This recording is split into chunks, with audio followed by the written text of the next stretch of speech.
Les fils et filles du village de Tankessé, situé dans le département de Kounfao, réunis au sein de la mutuelle de développement baptisée La Tanoise, ont organisé leur grande journée de retrouvailles ponctuée par des journées socio-culturelles et sportives.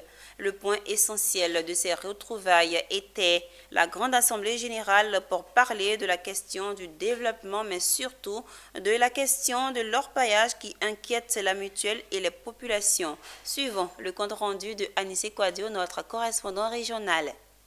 Les populations de Tankessé, localité située dans le département de Kounfao, la mutuelle de développement La Tanoise, autour de leur président pour passer en revue les questions du développement concernant la vie du village, marquée par la question de l'orpaillage clandestin qui détruit à petit feu les villages environnants. Et si l'on y prend garde, cela risque d'impacter négativement la vie des populations. Notre culture du village, c'est d'abord les travaux champêtres. Aujourd'hui, avec l'orpaillage, nos terres risquent de ne plus exister.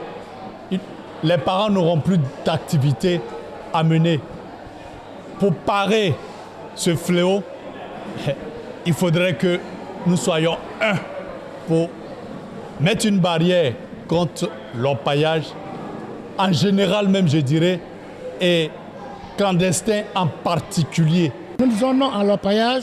L'orpaillage n'arrange pas un village, n'arrange pas le sous-sol d'un village, n'arrange pas tout ce qui est culture vivrière.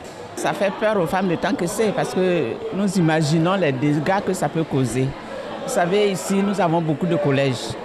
Et il y a des jeunes filles, des jeunes garçons même qui seront tentés. Lors de cette grande rencontre marquant les grandes retrouvailles de la mutuelle de développement de Tankessé a été également la distinction de l'ensemble des présidents qui se sont succédés. Ceux-ci ont été honorés pour l'ensemble de leurs œuvres qui a contribué grandement à l'essor du développement du village. L'employabilité et l'autonomisation des femmes et des jeunes en milieu rural soulevée lors d'une conférence animée par l'évangéliste servante Strella, marraine de l'événement, qui a invité les jeunes et les femmes à plus d'actions pour leur plein épanouissement. Outre cette conférence, un grand match de football a opposé les ressortissants de Tankessé vivant à Abidjan contre leurs frères et sœurs du village, et un grand concours culinaire ont également meublé ces grandes retrouvailles des fils et des filles du village de Tankessé.